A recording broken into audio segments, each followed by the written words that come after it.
Radio Grand Lac sur 92.1. Parenthèse parentale, des conseils pour les parents, les enfants et les familles, avec Isabelle. Hélène Goriot et Ethel Saban sont aujourd'hui avec moi pour aller investiguer notre cerveau et le rendre plus performant. Et elles vont nous parler d'une machine un peu révolutionnaire qui s'appelle le neurofeedback. Alors mesdames, vous n'allez pas déroger à la tradition de cette émission dans laquelle on commence par se présenter. Alors, qui commence? Hélène? Ethel? Vas-y Hélène. Allez, c'est Hélène qui commence. Bonjour, alors j'ai 56 ans et je suis praticienne en neurofeedback. En fait, c'est une réorientation professionnelle. Alors, neurofeedback dynamique, je précise bien parce qu'il y a plusieurs sortes. Et nous, on est dans le dynamique. D'accord, voilà, donc une réorientation professionnelle, voilà, c'est-à-dire qu'avant d'être praticienne en neurofeedback, tu faisais quoi ? Alors avant, j'ai fait beaucoup de choses. J'ai fait du droit, j'ai travaillé au tribunal de commerce, j'ai surtout élevé mes enfants, fait du bénévolat, plein de petits jobs. Et puis j'ai repris mes études à l'âge de 46 ans en psychologie. Ok. Donc voilà. D'accord, donc des études de psychologie. Oui, d'accord. Oui. Et en Master 1, on nous a parlé du neurofeedback en cours.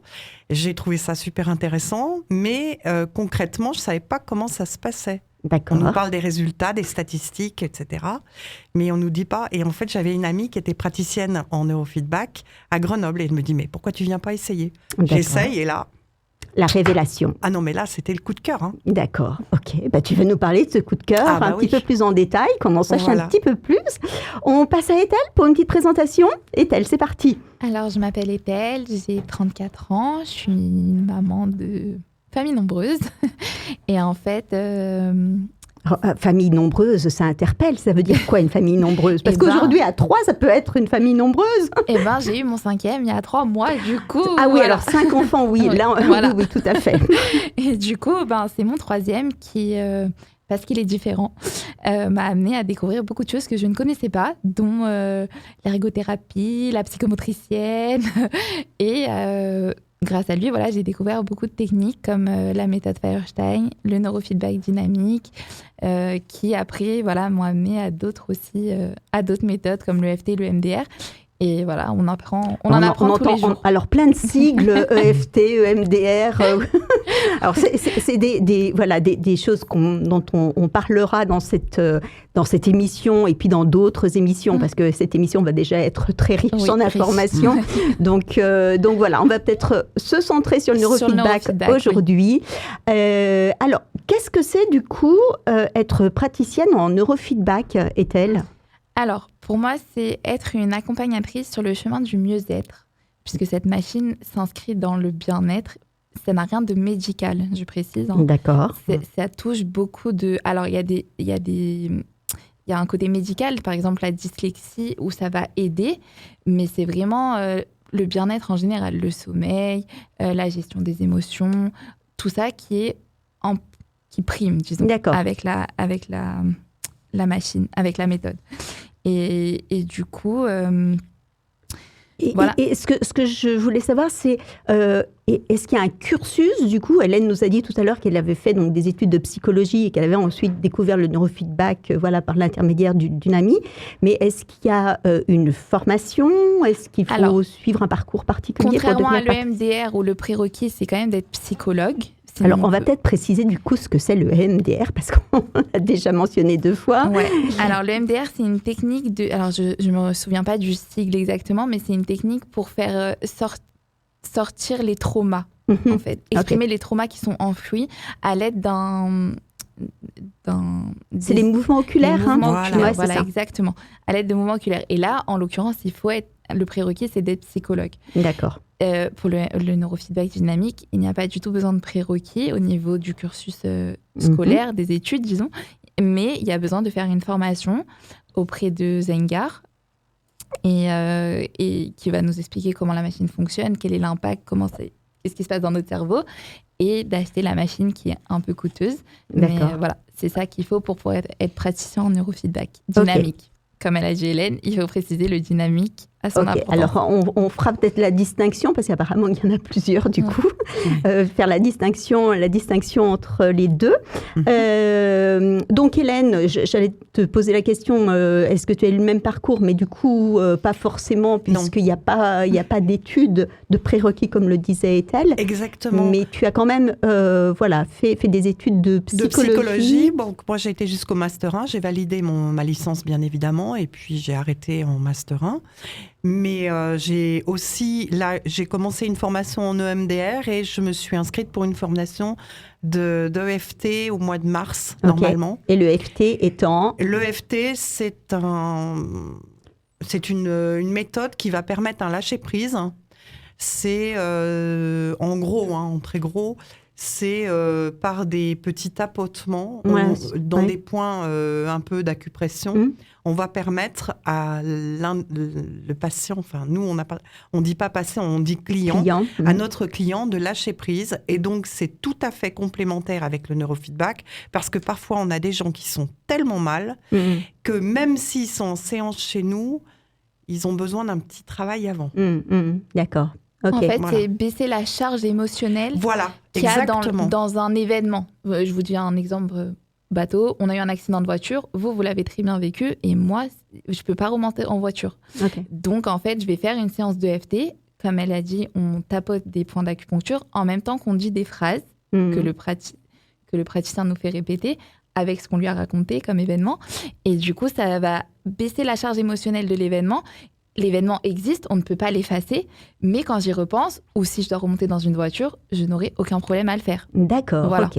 Bon, oui, ça baisse tout à fait la charge émotionnelle. Ok, super. Et donc ça, c'est complémentaire de ce que vous pouvez faire en neurofeedback. Oui, complètement.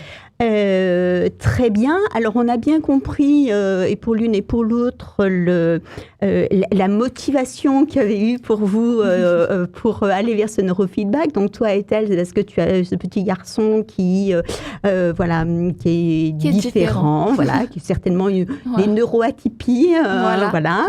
Et puis, et toi, c'était, Hélène, c'était plus un besoin à un moment donné de redonner du sens peut-être à ta vie professionnelle. C'est exactement ça. C'est tout à fait ça. C'est redonner du sens parce que mes études ne m'apportaient pas la satisfaction que j'attendais. Intellectuellement, ça m'avait beaucoup apporté, mais au niveau concret, je trouvais qu'il y avait un trop grand écart entre l'enseignement dispensé et la réalité de terrain. J'avais fait un stage à l'aide sociale à l'enfance à Bourgoin-Jallieu et je constatais qu'on avait peu de formation sur le terrain. Ok, d'accord. Et je trouvais, moi, ça me manquait d'être en lien avec les gens, d'avoir des contacts. Voilà, c'est ça. Et il y avait des choses concrètes que j'avais envie de faire. Ok. Alors, très bien. Alors, maintenant, on va aller au cœur du sujet. C'est quoi ce neurofeedback, Hélène ? Alors, le neurofeedback, si on prend en général, c'est une méthode. Une méthode qui va...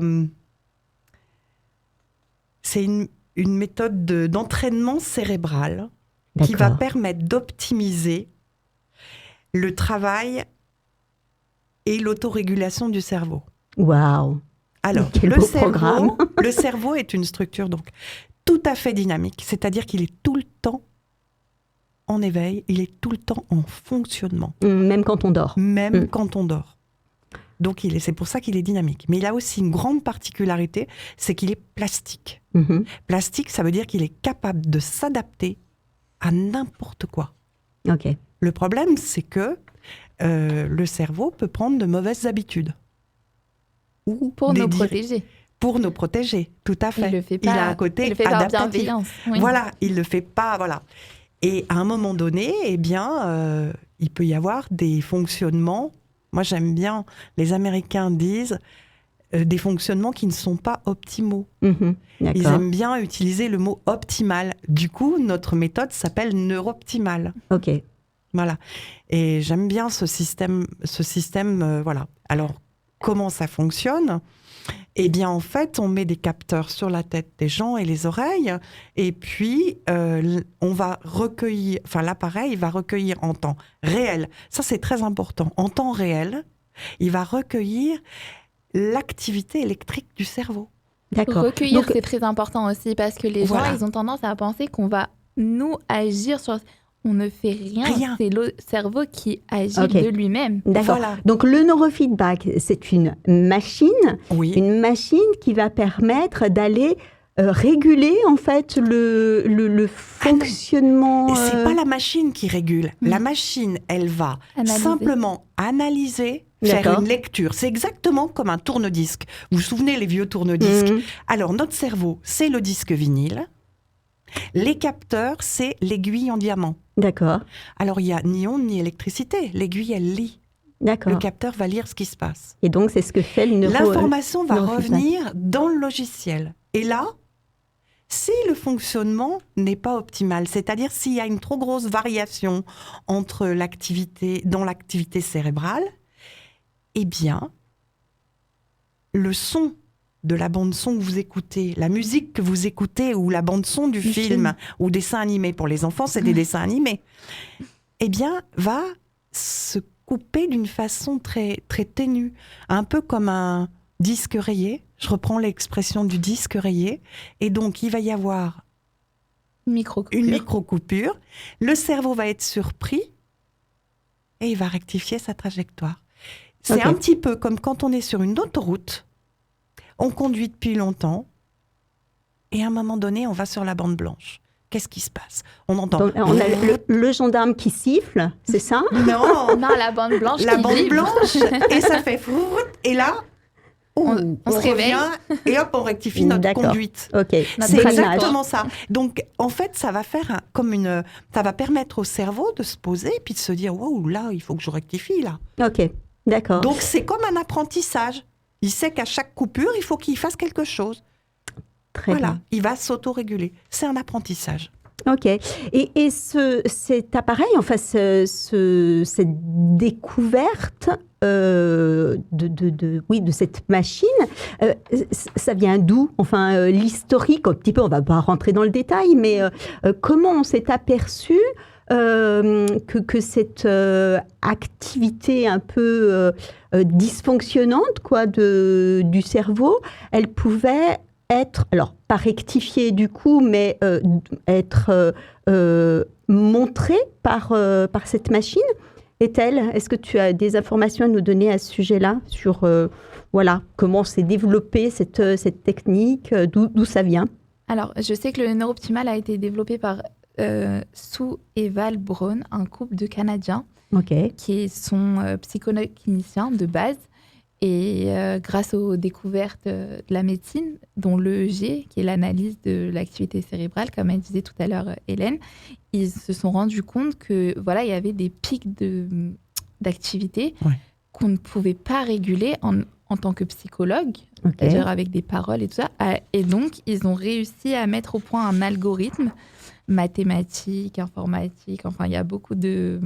Ils ont rentré beaucoup de notions dans cet algorithme pour justement analyser ces pics d'activité du cerveau et faire que, en vrai, il s'autorégule de lui-même, puisque, comme elle a dit, le cerveau est très plastique, il s'adapte, il se transforme, les connexions entre les neurones vont soit disparaître, soit devenir tellement importantes comme un peu une autoroute. On revient toujours au même... À la même image. à la même image. Ouais. Mais c'est ça, en fait. Dans le cerveau, les neurones font beaucoup de chemins, des centaines de milliers de chemins. Ouais. Et plus on les utilise, et plus ils deviennent importants. Et ceux qu'on n'utilise pas, ils disparaissent. Ouais. Ça s'éteint. Ok. Ça Ouais. s'éteint. Voilà. Ça disparaît pas complètement, ça peut s'éteindre. Mhm. Et Par ça peut exemple, donc du coup se réactiver à un Oui. moment donné Oui, quand... alors, ouais. Exactement, notamment dans les troubles de l'attention et de l'hyperactivité, surtout de l'hyperactivité, c'est une trop grosse... et c'est comme une trop grosse activité. Mhm. Les D'accord. enfants d'ailleurs nous disent toujours mon cerveau s'éteint pas. Mhm. Ils ont l'impression que même ça bouillonne la nuit. Mhm. Dans le cas de l'anorexie, c'est le contraire. Il y a des connexions qui s'éteignent. D'accord. Puisque qu'est-ce qui est central dans l'anorexie? C'est en fait la survie du cerveau. Mhm. Puisque le cerveau, c'est le chef d'orchestre. D'accord. Donc certaines connexions vont s'éteindre ou s'apaiser pour justement préserver le plus important. Ok. Très bien. D'autres précisions, Ethel, sur, par rapport à cette petite histoire du neurofeedback? Non, moi, je Non. n'en connais pas plus. Ok, très bien. Donc, du coup, tout à l'heure, Hélène, tu as commencé à nous expliquer un petit peu comment, au niveau cérébral, ça pouvait fonctionner. Alors, c'est vrai que dans neurofeedback, on entend les neurones, hein, et tout à puis fait. feedback, donc qui vient de l'anglais, qui veut Retour. dire retour, réponse. Donc, à l'aide de ces deux éléments-là, on comprend un petit peu mieux, voilà, le but du neurofeedback. Mais concrètement, au niveau cérébral, parce que tout à l'heure, tu nous expliquais donc qu'il y avait des capteurs qui étaient placés sur Le cuir chevelu. cuir chevelu Et les oreilles? et les oreilles. Qu'est-ce que ça fait exactement? Donc, tu prenais l'image du disque, Oui. donc ça vient faire une Alors, photographie, c'est ça, non, je dirais plutôt lecture. une lecture? Alors, en fait, il faut savoir qu'en une seconde, il y a 256 changements de direction neuronale. C'est énorme. Ah Vous oui. imaginez, c'est une cocotte minute, notre cerveau.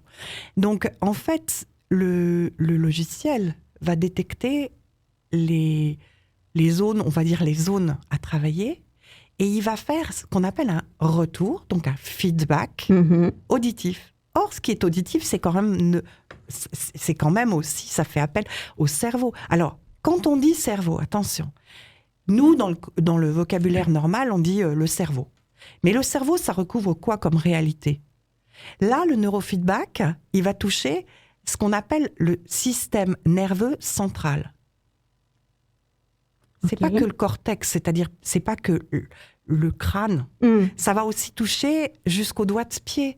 Toutes les terminaisons nerveuses vont être touchées. D'accord. Quand on parle du cerveau, c'est en effet pas juste Voilà. le cerveau qu'on imagine Voilà. dans notre boîte crânienne, mais Pas c'est seulement, l'intégralité c'est que le du... neurofeedback va agir sur l'ensemble du système nerveux Ok. via le cerveau. D'accord. C'est le cerveau qui va être le chef d'orchestre, mais ça va aller jusqu'au bout. Par exemple, j'ai eu une personne âgée qui avait les doigts de pied, qui avait l'impression d'avoir des fourmis dans les doigts de pied.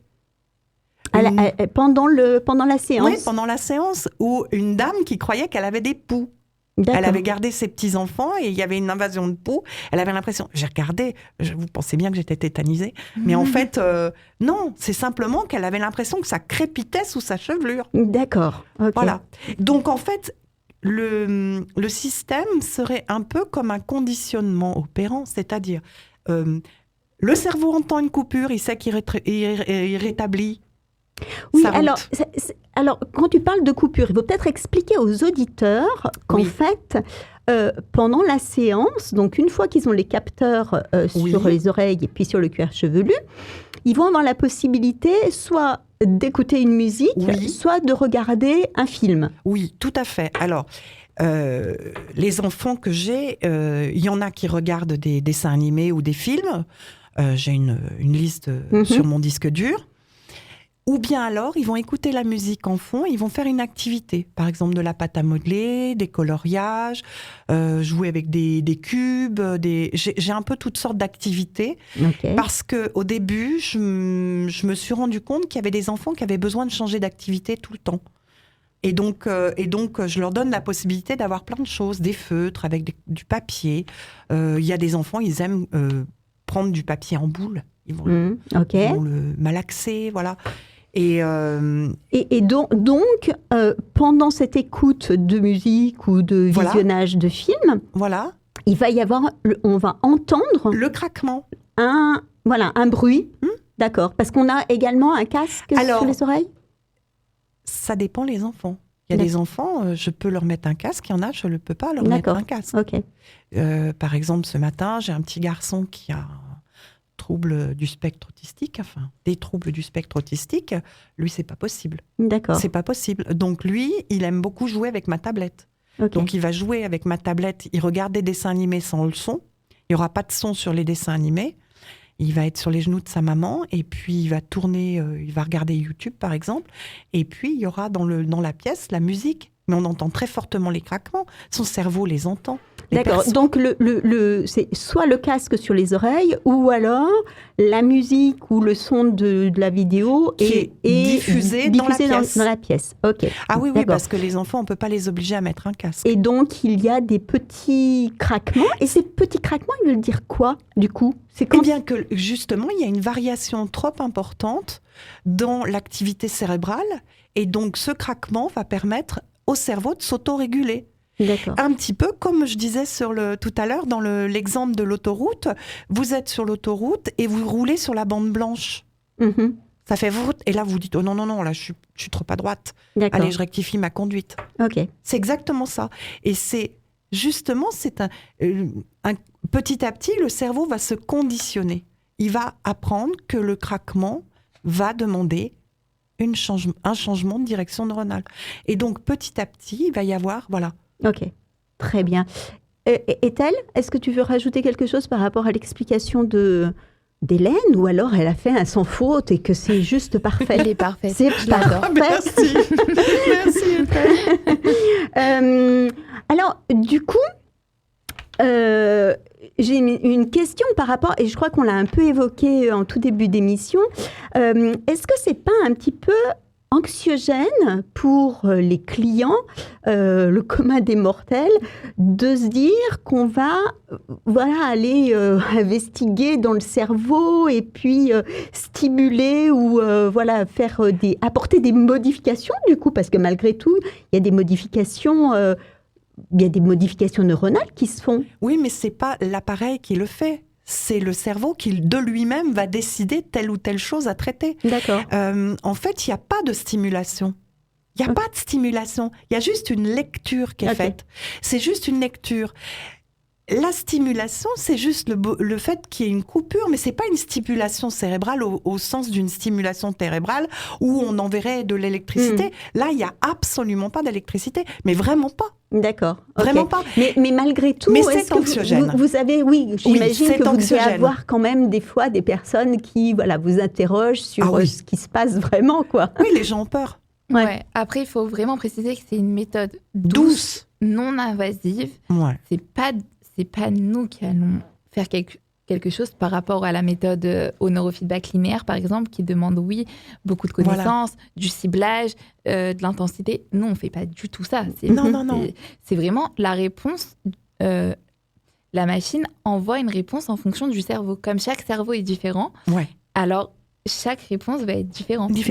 Et c'est vraiment comme un tensiomètre qui va nous donner notre tension, un podomètre qui va nous dire combien de pas on a fait. C'est vraiment à titre d'information. Et après, le cerveau prend cette information et juge et fait ce qu'il a à faire en fonction de l'information qu'il a reçue, quoi. Comme un peu une mise à jour dans le téléphone. On nous dit, l'iPhone, il dit faites la mise à jour, on dit OK, on le fait, on appuie sur le bouton, et après, le reste, on ne s'en occupe pas. On ne sait pas exactement qu'est-ce qu'il fait. Mais alors, du coup, quelle est la preuve de l'efficacité de cette technique, de cette machine? Qu'est-ce qu'on a comme retour? Enfin, j'imagine que c'est peut-être, l'imagerie médicale qui nous permet de voir ce qui se passe réellement dans le cerveau au moment où on fait du neurofeedback, ou c'est quoi le... Alors, je sais qu'au niveau scientifique, on n'a rien, mais c'est aussi une volonté des créateurs, c'est-à-dire que, encore une fois, ça s'inscrit dans le bien-être, ça ne s'inscrit pas dans le médical, même si ça peut aider. Je me rappelle en formation que Emmanuelle Taïeb, paix à son âme, elle nous avait donné un témoignage de quelqu'un qui avait eu un grave accident, que les médecins avaient complètement abandonné, dans un lit, comme on s'imagine. Et donc, au moment de l'accident, elle avait eu des IRM, cette personne-là. Et en fait, à force de faire du neurofeedback, ils se sont rendus compte qu'au-delà de ce qu'elle récupérait au niveau physique, les IRM d'après, son cerveau était différent. Il avait récupéré. D'accord. En fait, c'est un entraînement, comme un entraînement sportif, plus on fait des abdos, plus on en a.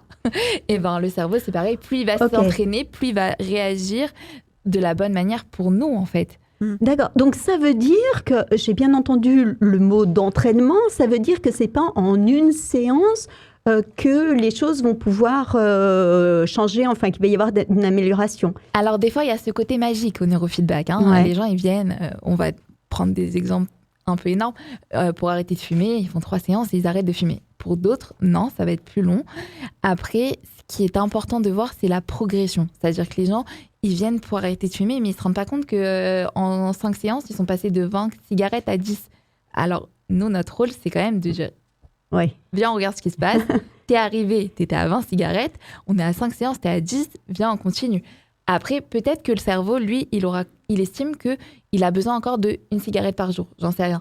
Mais la progression, elle est quand même là. On est passé de 20 à 10 et peut-être encore moins. Mais on ne peut pas prévoir le nombre de séances d'une personne à l'autre. Voilà, c'est ce que tu disais, c'est que le cerveau d'une personne à l'autre est différent, va réagir différemment. Oui. Et donc... vous venez pour arrêter de fumer, en 3 séances, c'est bouclé, et puis Hélène, elle vient, et puis en 10 séances, on y est encore. Donc, ça dépend vraiment de chacun. Et après, c'est la progression qui est importante, je trouve, parce que, voir que on est passé de 20 à 10, ou qu'on est insomniaque, on a dormi 2 heures, je trouve, t'as gagné 2 heures, quoi, c'est super. Super. Et justement, ce que je voulais dire, c'est que notre rôle à nous, c'est pas seulement poseuse de capteurs, c'est aussi de faire équipe. On fait équipe avec les personnes, par exemple les enfants qu'on nous confie, on fait équipe avec les parents. C'est-à-dire qu'on va un petit peu regarder un petit peu comment... On va leur poser des questions, on va leur demander la durée, l'intensité, la fréquence, par exemple, d'une problématique. Et après, on refait le point. Notre rôle, c'est d'établir une confiance. En psychologie, on parle d'alliance thérapeutique. Alors nous, on n'est pas dans une thérapie, on est dans un accompagnement. Mais c'est aussi dans ce rôle-là. Et c'est comme ça qu'on voit l'efficacité. C'est d'abord en ciblant les demandes. Ça, c'est une des choses qui sont une des choses les plus importantes. C'est cibler la demande des gens. Parce que parfois, il y a des gens, ils viennent, ils savent pas trop, ils disent que c'est parce qu'ils ont un problème de trouble du sommeil. Et puis, on cherche, c'est pas le trouble du sommeil. On se rend compte qu'il n'y a pas que le trouble du sommeil. Il n'y a pas que le trouble du sommeil. Ou un petit peu, en parlant avec la personne, on se rend compte que c'est quelqu'un qui est ultra stressé. Et que du stress, on passe aux angoisses. Et les angoisses, elles empêchent de dormir. Ok. Alors, on va revenir dans la deuxième partie de l'émission justement sur ce travail d'accompagnement, sur les problématiques que le neurofeedback peut améliorer. Donc, ce que je vous propose, c'est de faire une pause musicale et puis on se retrouve tout de suite après. Donc, restez bien à l'écoute de Radio Grand Lac. À tout de suite. À tout de suite. 24h sur 24, 7 jours sur 7, vous écoutez Radio Grand Lac sur le 92.1 FM. Parenthèse parentale, des conseils pour les parents, les enfants et les familles, avec Isabelle.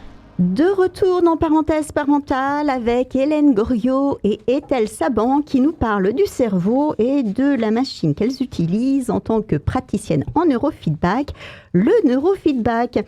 On a donc parlé un peu du fonctionnement de la machine dans la première partie de l'émission.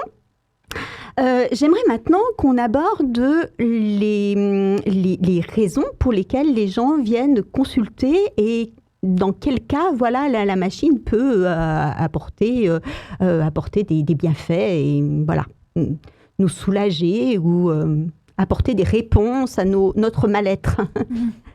Alors, qui répond ? Allez, c'est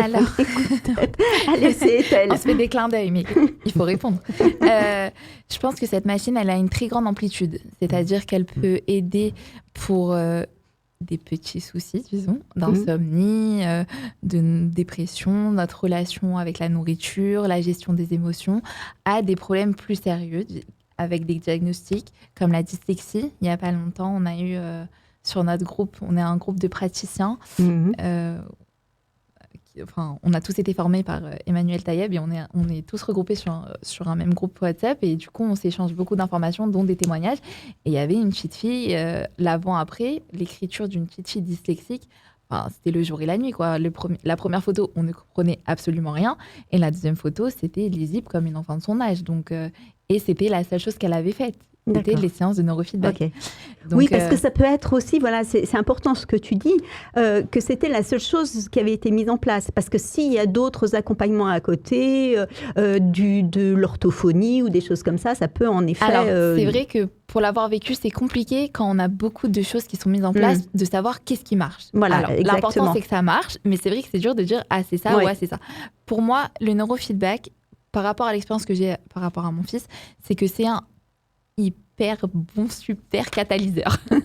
C'est-à-dire que quoi qu'on fasse, le neurofeedback aidera. C'est-à-dire qu'à partir du moment où mon fils a commencé les séances de neurofeedback, j'ai eu mais que des compliments sur ses apprentissages, aussi bien chez l'orthophoniste que chez l'ergothérapeute, que même par la maîtresse.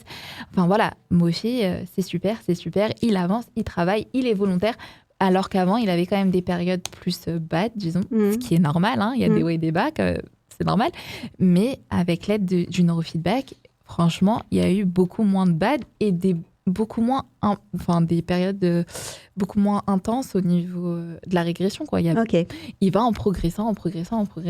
Donc, voilà, même s'il y a d'autres accompagnements, ça reste un super catalyseur et une très bonne aide pour le reste. D'accord. Donc, on a dit insomnie, on a parlé d'anorexie, on a parlé de dépression.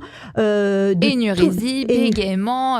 Après, voilà, encore une fois, c'est avoir l'objectivité de voir. Moi, j'ai suivi un monsieur qui bégayait beaucoup depuis de longues années, depuis qu'il est petit. Donc, un problème qui est là depuis 10, 20, 30 ans, ça ne va pas partir en un coup de baguette magique. Il faut être logique. Sûr. Et après, il faut voir ce qui change.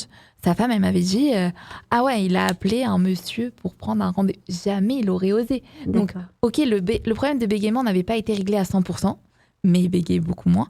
Et il avait fait des choses qu'il n'a jamais il aurait osé faire avant. Donc, pour la confiance en soi, c'était un vrai révélateur. L'estime de soi, confiance en soi, c'est énorme. Voilà. Après, là, il y a beaucoup de gens dans le groupe qui suivent des personnes qui souffrent du cancer. Alors, je précise bien, ça ne guérit pas du cancer, mais ça les soulage au niveau de leur douleur, au niveau de leur état d'esprit. Ça leur donne l'envie peut-être de se battre. Tout ça, c'est aussi important quand on doit combattre une maladie aussi dur que le cancer. Donc, je pense que ça a quand même une très grande palette de bienfaits dont c'est dommage de se priver. Bien sûr. Ça permet de prendre du recul. Oui, Beaucoup. D'accord. Alors, tu parlais de dyslexie tout à l'heure. C'est vrai qu'aujourd'hui, ces troubles neurodéveloppementaux sont monnaie courante dans des tranches d'âge d'enfants en primaire. J'imagine que chez vous, la demande du coup doit être exponentielle. Enfin, vous devez avoir des demandes de parents d'enfants dysgraphiques, TDAH peut-être aussi. Oui. Alors, exponentiel, disons que le système est encore un peu confidentiel, assez confidentiel. Ça commence à bouger. Les orthophonistes commencent à se dire, tiens, moi j'ai une orthophoniste avec laquelle je travaille qui m'envoie pas mal d'enfants. Je travaille aussi avec une psychologue qui m'envoie aussi pas mal de ses patients. Et effectivement, ça commence à bouger. Mais c'est quand même encore très, très confidentiel. Très confidentiel. Surtout dans notre région. C'est très curieux. Dans notre coin Savoie, Haute-Savoie, c'est encore assez confidentiel. Encore plus confidentiel.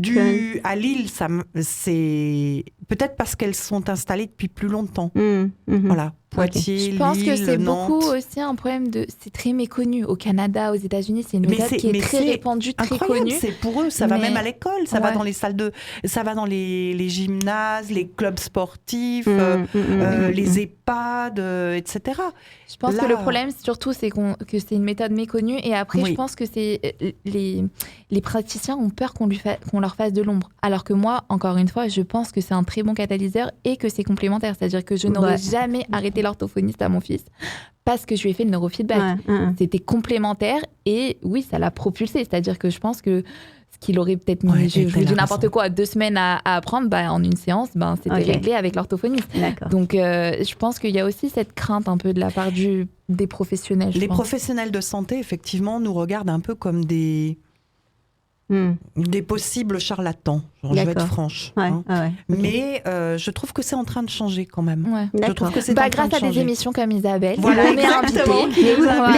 nous permettent de nous exprimer. C'est le but, tout à fait. Ou les passages à zone interdite, ou les articles dans Elle. Enfin voilà, il y a eu beaucoup de choses qui se sont faites quand même, mais je pense qu'il y a une grosse partie qui est due au fait que la méthode n'est pas connue. Voilà. Voilà. Il y a plein de... On a eu un zone interdite sur le burn-out parental.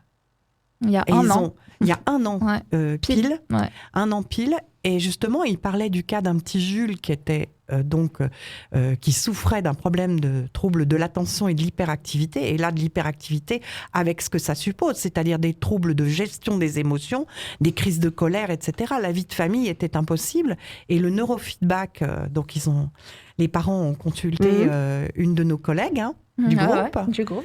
Et du coup, l'enfant s'est calmé. Enfin, je veux dire, il a baissé sa pression. Parce que ce qui se passe aussi chez beaucoup d'enfants qui ont des problématiques de cette sorte-là, c'est qu'il y a aussi une perte totale de confiance en lui. Ouais, c'est ce qu'on disait et le tout à l'heure. et le moyen d'essayer d'exister, c'est souvent la colère.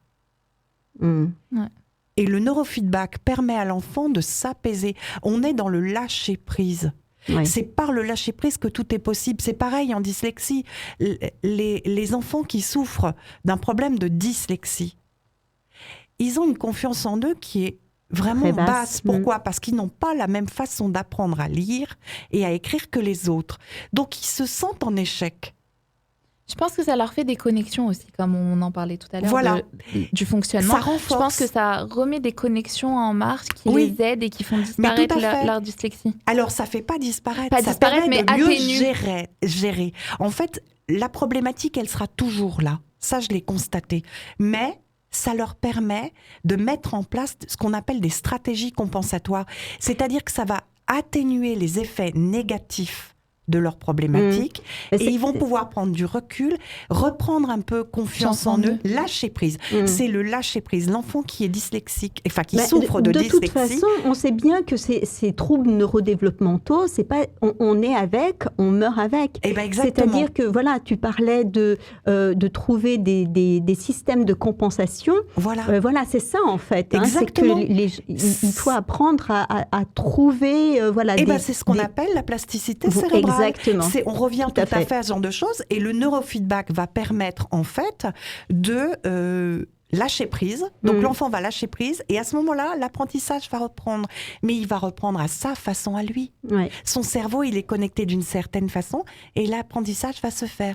Du coup, comme l'apprentissage se fait, il va pouvoir remonter son estime de lui. En remontant son estime de lui, il va se faire confiance.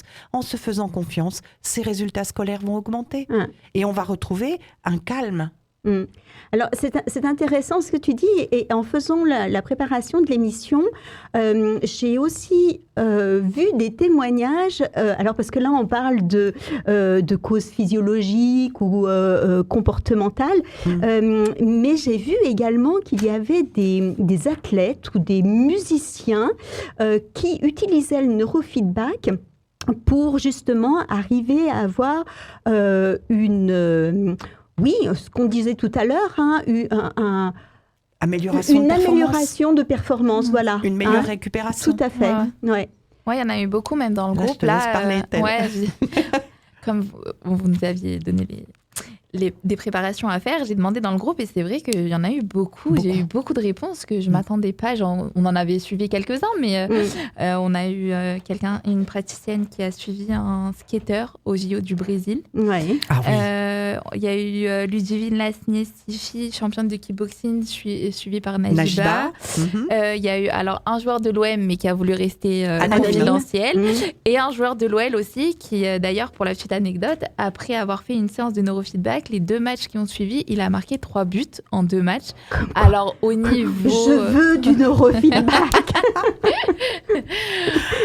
Mais du coup, j'étais assez bluffée en préparant de voir... Et c'est ce que je disais, moi, en préparant l'émission, j'ai vu également que notre championne du monde de patinage artistique, Gabriela Papadakis, faisait aussi du neurofeedback. Alors elle, c'est parce qu'elle avait eu un accident à la base, mais elle a dit que la récupération qu'elle a eue grâce au neurofeedback a été avancée de semaines, de mois par rapport à une rééducation traditionnelle. Ouais. Eh bien, écoutez, super. Alors maintenant, on va peut-être rentrer un petit peu plus dans le côté pratique de la chose. Ouais. Comment elle se déroule une séance ? Donc, on arrive, il y a d'abord... Alors, je pose la question, mais pour tout dire, j'ai testé quand même le neurofeedback. Donc, je sais un petit peu. Donc, il y a un questionnaire à la base, un questionnaire assez poussé d'ailleurs. Assez poussé, ouais. L'anamnèse, je pense, c'est une partie très importante à laquelle on consacre beaucoup de temps avant de commencer le suivi. Déjà, pour savoir où on va, connaître les attentes du client, parce que si nous... Oui, cerner une attente, c'est important. Je vais exagérer l'image, mais si un monsieur qui est en chaise roulante se présente à moi en me disant voilà, je veux faire 10 séances et je marche, techniquement, on n'y est pas. Ça veut dire, je ne suis pas Harry Potter. On n'est pas, on n'est pas des petites fées avec nos baguettes magiques. Le cerveau est très puissant, mais après, nous, comme elle a dit tout à l'heure, Hélène, on est des accompagnateurs. Ça va se limiter à ce que le cerveau de la personne va être d'accord de faire. Donc de fournir. Et après, de jauger. Tu parlais d'intensité tout à l'heure. Moi, je leur demande de donner une note. Oui, moi je fais pareil. Alors, ton angoisse, de 1 à 10, alors là, on est à 8. Et puis, au bout de 4-5 séances, je cache la note. Et puis, ton angoisse, là, on est à 6. Avoir une note aussi, ça permet de voir où on est. Tout à l'heure, je prenais l'exemple des cigarettes. Quand on est à 20 cigarettes, voilà, on a un chiffre, on a quelque chose de concret. Quand on a un chiffre, on a quelque chose de concret. Donc, je pense que ça aide les gens. Des fois, les gens ne voient pas l'évolution. Donc, nous, notre rôle, c'est de pointer du doigt. Mais qu'est-ce qui a changé dans ta vie ? Voilà. Ah, mais regarde, tu fais ça. Ah, mais ça, tu faisais pas avant. Même par rapport aux parents, à l'entourage. Le but de l'accompagnement est aussi là, c'est-à-dire de permettre c'est pas juste de brancher et de faire nos 33 minutes et il n'y a pas que ça.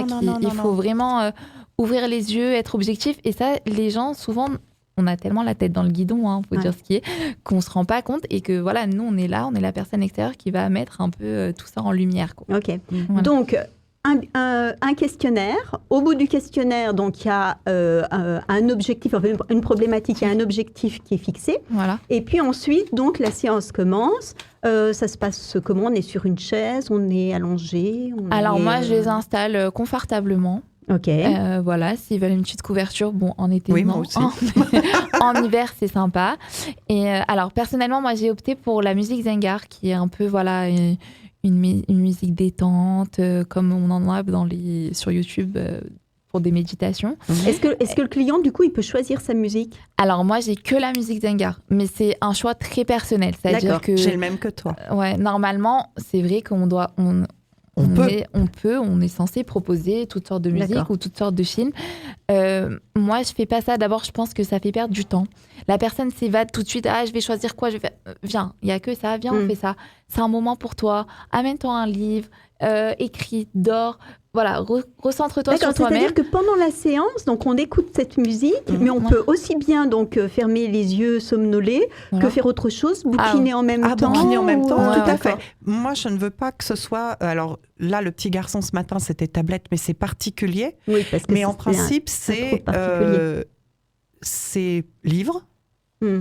C'est les enfants, c'est particulier. Les enfants, on s'adapte. Okay. On s'adapte, on cible aussi la personnalité de l'enfant. On est obligé. De toute façon, il n'y a pas deux personnes pareilles. Pour les adultes, moi, je propose la musique Zengar. Je suis exactement comme est-elle. Je trouve qu'elle est parfaite. D'accord, ok. Parfaite. Je propose aussi des films. Ouais, je pense qu'il faut avoir de tout parce que tout le monde est différent. Mais c'est vrai que pour moi, ceux qui viennent chez nous, ils ont une certaine démarche d'amélioration, de s'occuper d'eux-mêmes et que je pense que t'as 33 minutes pour toi. Vas-y, profite. Donc la séance dure 33 minutes, c'est hyper précis. Alors, c'est pas 35, c'est pas 30. On estime que le cerveau arrive à se concentrer sur une tâche de façon optimum pendant 30 minutes. Donc on déborde un petit peu, le temps qu'on se mette dedans et avant qu'on s'évade. Mais voilà, le cerveau a une capacité de concentration optimum de 30 minutes suivies, donc on les utilise. Ok, d'accord.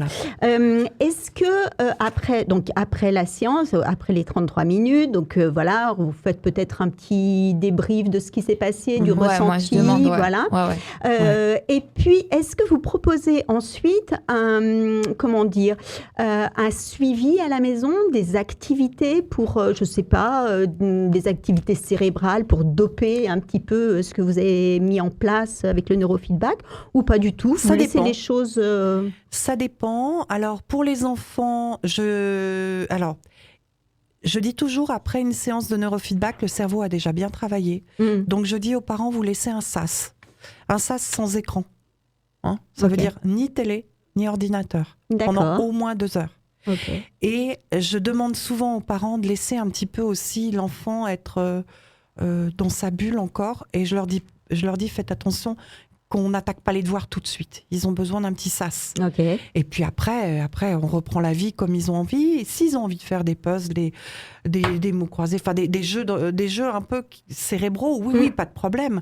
Pas de problème. Mais généralement, je déconseille fortement les écrans le soir après. D'accord. Ça, c'est sûr. Très bien. Ça, c'est sûr. Et du coup, souvent, les enfants qui viennent sont hyper connectés. Et donc, le fait d'arrêter... Ils le sont tous. Et du coup, eh bien, on a des enfants qui rejouent à des jeux de société avec leurs parents. Moi, j'ai eu ça. Qui jouent à des Playmobil, des Lego. Alors, j'ai des petits, hein. J'ai des petits... Oui, d'ailleurs, à partir de quel âge on peut emmener son enfant bébé? Ouais, il n'y a pas d'âge, de 0 à 120 ans. D'accord, ok. Même chez les tout petits. Oui. Ah oui, parce qu'on met les capteurs. Le bébé peut être dans les bras de la maman, il peut téter. Hein. D'accord. Moi, j'ai eu une maman qui est venue au tout début de mon activité. Son bébé avait des coliques du nourrisson. Elle était de passage sur Chambéry, c'est une copine d'une copine. Elle est venue une seule fois et elle est venue, on a mis les capteurs. Alors, c'est génial parce que là, la patte sur le crâne d'un bébé qui n'a pas beaucoup de cheveux, c'est top. Parce qu'autrement, c'est vrai que c'est dans les cheveux, ça colle un peu. Et donc là, c'est impeccable. Le bébé était au sein, il s'est endormi. La musique était diffusée dans la pièce. La maman s'est endormie aussi. Petite couverture par avant. Tranquillité. La bulle. Le retour de cette maman? Et le retour de cette maman, c'est que le bébé ne pleurait plus aussi souvent et qu'il a fait ses nuits très rapidement après. D'accord. Donc, c'est vraiment en fait, il avait des coliques du nourrisson, mais il y avait aussi, je pense, la nervosité de la maman. Sans doute. Alors, vous disiez tout à l'heure que c'était une pratique qui était encore confidentielle. Et donc, alors, tu l'as un petit peu abordé... Hélène, donc peut-être que je vais interroger Ethel. Est-ce que vous travaillez du coup sur recommandation d'autres professionnels ou en partenariat avec d'autres professionnels? Comment vous faites aussi pour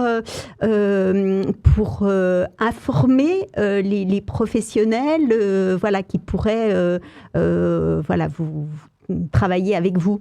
Alors, je sais que ça se fait beaucoup, que les médecins autour de nous, les orthophonistes, dans notre groupe, on a tous des enfants plus ou moins et on travaille comme ça et on essaye de se faire connaître comme ça. Ce qui se fait beaucoup, c'est d'offrir une séance d'essai, comme vous avez pu le faire, pour qu'elles testent, qu'elles voient par elles-mêmes comment ça se déroule, comment ça se passe, les bienfaits, peut-être que ça leur a fait aussi. Moi, pour l'instant, j'ai eu un peu de mal à le faire, mais j'ai une copine qui est allée voir une ostéo la semaine dernière et qui lui a dit « Mais vous devriez faire le neurofeedback, madame ». Elle lui a dit « Bah, il y a ma copine, je vais y aller ». Donc, en fait, encore une fois, je pense qu'il y a un gros problème de connaissance de la méthode. Ouais. C'est aussi peut-être un peu à vous, justement, d'aller vers ces professionnels pour leur faire découvrir.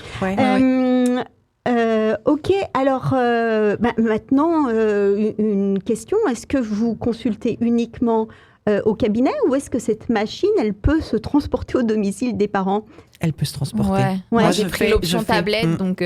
D'accord. Moi, j'ai pris l'option tablette aussi, on peut. Vous pouvez aussi vous déplacer directement au domicile moi, je me des déplace. parents. Il y a des enfants qui sont handicapés. D'accord, ok. Là, des fois, c'est une fratrie. Moi, je sais que ma mère, elle a des fois plusieurs enfants. C'est tellement plus facile de venir sur place. Voilà.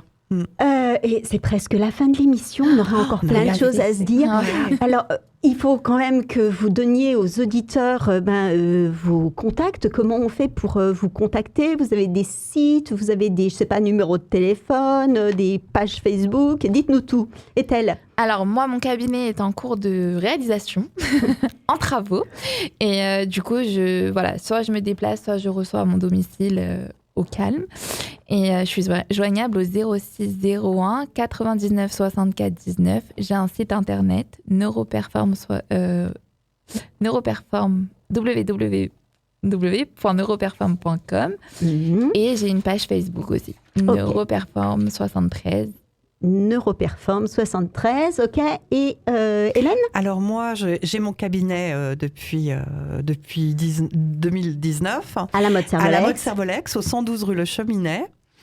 Et je me déplace également. Je suis sur l'application autour des parents, Facebook et sur Internet à www.savoie-neurofeedbackdynamique.com. Ok, très bien. On remettra toutes ces informations sur le replay, parce que le replay, vous pourrez écouter le replay d'ici une semaine, 10 jours maximum. Merci beaucoup, mesdames. Merci à vous. C'était passionnant. Une émission très instructive qui nous a permis d'en savoir plus sur votre activité, de connaître un peu plus les rouages de notre cerveau. En partenariat avec l'application Autour des parents, je vous donne rapidement l'agenda des activités de ces 15 prochains jours pour vos enfants et pour vous, parents. Les mercredis de 10h à midi, retrouvez les bulles du mercredi de Christelle Mancuso à Grésy-sur-Aix, des ateliers émotion et confiance en soi. Pour les parents et les tout-petits, les ateliers bébé signeur de Paume d'éveil à Aix-les-Bains. Nelly de Paume d'éveil organise aussi des séances d'éveil sensoriel Snozelen pour les 6 mois 10 ans. Ensuite, toujours à Aix-les-Bains, le 28 janvier, la Ludotex organise une soirée jeux famille. À Tresserve, le mercredi 2 février, Julie Chaperon de Il était une fête propose pour les 4-8 ans un atelier création de bracelets. Sur Chambéry, dans la boutique Graines de Marmot, plein d'ateliers autour de la parentalité. Et enfin, le dimanche 6 février, à Entrelacs, l'école buissonnière propose une immersion en forêt, en famille. Vannerie, cueillette, pistage d'animaux seront au programme. Alors, j'ai dit ça très très vite, vous n'avez peut-être pas eu le temps de prendre des notes, mais rendez-vous sur l'application gratuite Autour des parents qui est téléchargeable sur tous les stores. Voilà, pour ma part, on se retrouve dans 15 jours autour d'une nouvelle thématique qui sera axée sur la nature et l'écologie. Je passe maintenant les manettes à Hugo Magnin qui prendra l'antenne dans 30 minutes avec l'heure du kiff. Alors, restez bien à l'écoute de Radio Grand Lac.